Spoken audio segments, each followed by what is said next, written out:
दोस्तों अगर आप चाहते हैं अपने गुलाब के पौधे में ज़्यादा से ज़्यादा फूल लेना तो आपको 2-3 बातों का ध्यान रखना होगा। दोस्तों अगर इन 2-3 बातों का ध्यान रखेंगे तो आपका जो गुलाब का पौधा है बहुत सारे फूल आएंगे उसमें, और बहुत सारे नए नए ग्रोथ भी होगा उसमें, ज़्यादा से ज़्यादा फूल बनेगी और कलियाँ बनेगी। तो दोस्तों ये 2-3 बात है कि आज मैं इस वीडियो में आपको बताऊंगी। तो नमस्ते दोस्तों, मैं हूँ कविता, कविता के बगिया यूट्यूब चैनल में आपका स्वागत है। तो चलिए वीडियो को शुरू करते हैं। दोस्तों सबसे पहला बात तो होता है कि आप अपने पौधे को घना बनाइए। आप जितना घना बनाएंगे उतना ज़्यादा फूल आपके पौधे में आएंगे और कलियां बनेगी।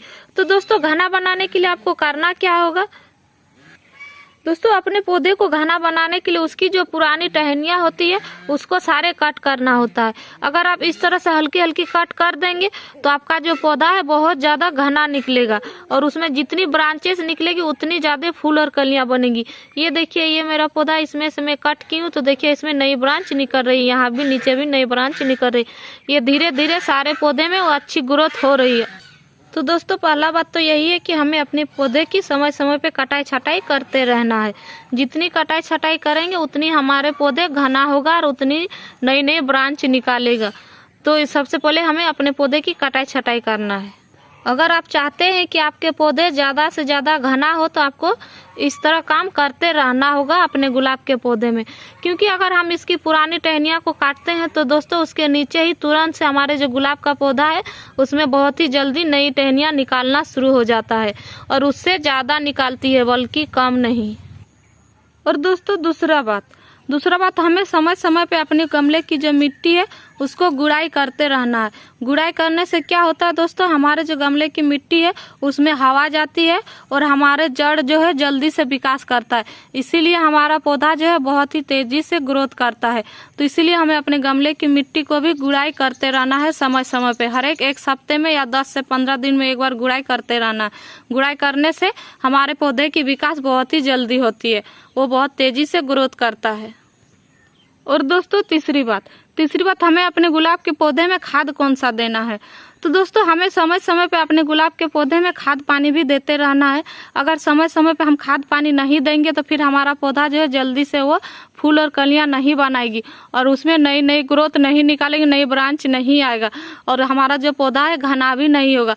तो इसीलिए दोस्तों हमें खाद देना। तो दोस्तों आज मैं इस वीडियो में आपको बताऊँ कि कौन सा खाद मैं दे रही हूँ अपने गुलाब के पौधे में, तभी जाके हमारा पौधा जो इतनी अच्छी ग्रोथ कर रहा है और इसमें इतनी अच्छी से फ्लावरिंग हो रही है और सब में नई नई कलियां बन रही है।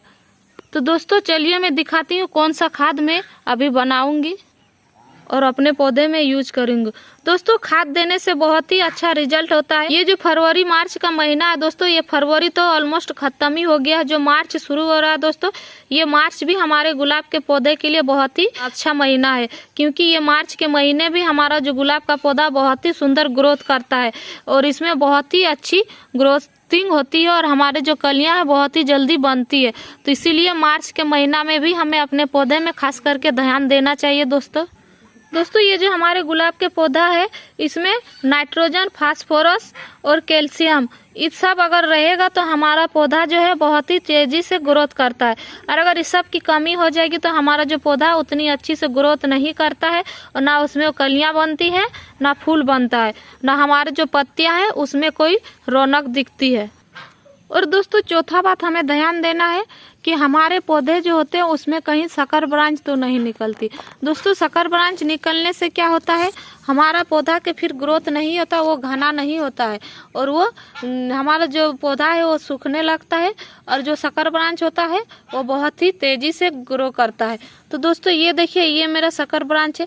संकर ब्रांच का पहचान सही तरीका होता है कि जो हम देखिए ये ग्राफ्टेड एरिया है दोस्तों, ये मेरा ग्राफ्टेड एरिया बहुत ही ऊपर में है। तो ग्राफ्टेड एरिया के नीचे जो संकर ब्रांच निकलती है वही जंगली ब्रांच होता है दोस्तों, क्योंकि ये जो संकर ब्रांच हम लोग बोलते हैं ब्रांच होता है इसमें कोई फूल नहीं आता है, ये बिना फूल का होता है और ये बहुत तेजी से ग्रोथ करता है। क्योंकि जो हम ग्राफ्टेड वाला पौधा होता है दोस्तों उसे हम लोग ग्राफ्ट करके जंगली ब्रांच से ग्राफ्ट करके उस पौधे को रेडी करते हैं, इसीलिए जो ग्राफ्टेड एरिया से नीचे निकलता है वो जंगली ब्रांच होता है, इसीलिए इसे भी हम लोगों को हटा देना चाहिए। यहाँ हम नहीं रहने देना चाहिए। अगर रहने देंगे तो फिर हमारा जो पौधा है वो ग्रोथ नहीं करेगा, और ये जो जंगली ब्रांच है बहुत ही तेजी से ग्रोथ करता है। क्योंकि अगर ये जो ग्राफ्टेड एरिया है दोस्तों इसके नीचे से निकला है, इसीलिए ये संकर ब्रांच हो गया, जंगली ब्रांच। और ये आप देख सकते हैं ये ग्राफ्टेड एरिया से ऊपर में है, तो ये हमारे बेसल शूट्स निकल रहा है, इसे हम बेसल शूट्स कहते हैं। लेकिन जो ग्राफ्टेड एरिया के नीचे से निकलता है, मिट्टी से निकलता है दोस्तों, वो जंगली ब्रांच होता है, तो इसे हमें हटा देना। जंगली ब्रांच उसी पौधे में निकलता है दोस्तों जिसे हम ग्राफ्टेड से रेडी करते हैं। अगर हम कटिंग से रेडी करेंगे तो उसमें क्या होता है, जंगली ब्रांच नहीं निकलता है। हाइब्रिड गुलाब हो गया या फिर इंग्लिश गुलाब हो गया, उसी में ज्यादातर ये जंगली ब्रांच निकलता है। और जो हमारे देसी गुलाब होता है उसमें भी ये जंगली ब्रांच नहीं निकलता है, ना उसमें कटिंग से ग्रो करते हैं उसमें भी हमारा ये जंगली ब्रांच नहीं निकलता है।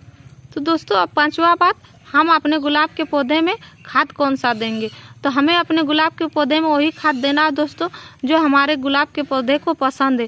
दोस्तों हमारे गुलाब के पौधे को नाइट्रोजन, पोटेशियम और फास्फोरस ये सारे चीज़ चाहिए जो हमारे गुलाब के पौधे को बहुत ही तेज़ी से ग्रोथ करता है। तो दोस्तों आज जो मैं खाद बनाने वाली हूँ वो तीनों चीज़ से भरपूर है दोस्तों, चलिए मैं दिखाती हूँ।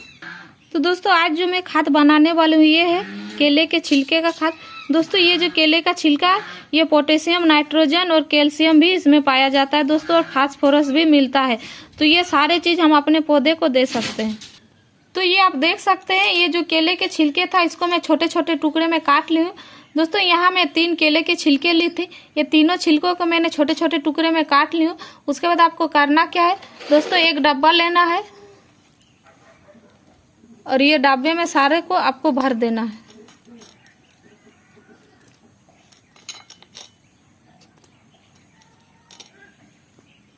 इस तरह से।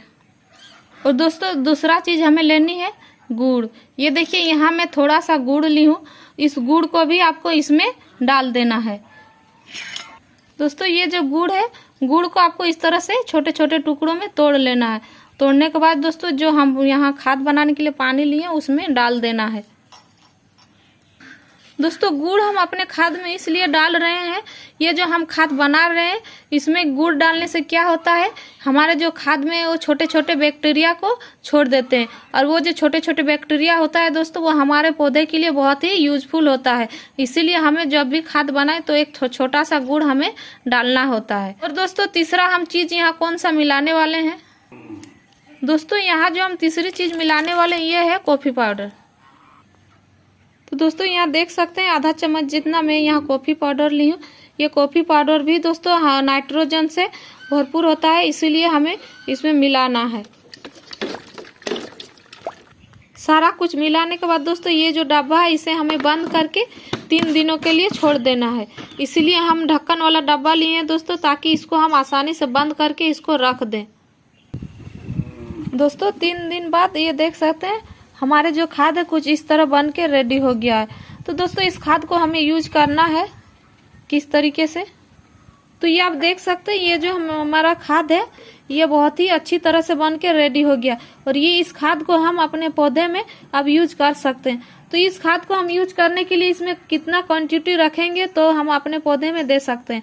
तो दोस्तों ये देखिए इतना सा आपको लेना है, ये आधा कप जितना लेना है दोस्तों 1 लीटर पानी में, क्योंकि ये जो खाद है ये बहुत ही स्ट्रॉन्ग खाद बन के रेडी हुआ है। तो इसीलिए इस खाद को हमें जब भी यूज करना है अपने पौधे में तो इसे हम डाइल्यूट कर लेंगे, तभी जाके इसको यूज कर सकते हैं। नहीं तो फिर हम अगर बिना डाइल्यूट का यूज करेंगे तो हमारा जो पौधा है उसको ये जला भी सकता है। तो ये देखिए मैंने यहाँ आधा कप जितना ली हूँ और इसको मैं 1 लीटर पानी में मिला दूं। दोस्तों ये खाद अब हमारे पौधे में देने के लिए एकदम रेडी हो गया है।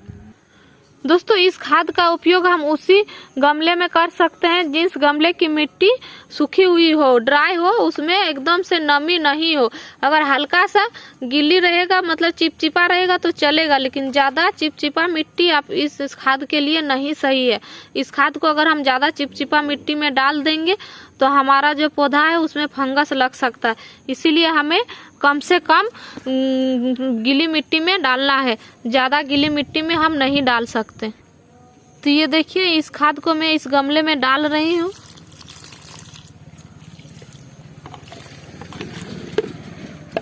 दोस्तों इस खाद को आप 15 दिन में एक बार डालिएगा। ये नहीं से कि हम बना के रख लिए हैं तो इसको अब हम रोजे अपने पौधे में डालना है।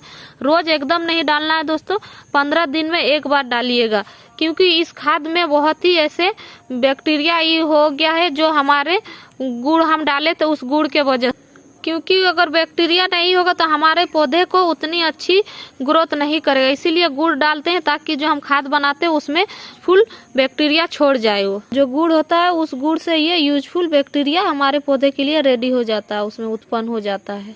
दोस्तों इस खाद को डालने से क्या होता है, हमारा जो पौधा है उसमें बहुत ही तेजी से ग्रोथ होता है। ये आप देख सकते हैं कितनी तेजी से ग्रोथ हो गया। दोस्तों आपका पौधा तभी उसमें फूल और कलियां बनेगा जब आपकी मिट्टी एसिडिक हो। दोस्तों अगर आप महीने में एक बार या 2 बार चाय पत्ती या कॉफी पाउडर डालते हैं तो आपका मिट्टी एसिडिक हो जाता है, वो एसिडिक ही रहता है।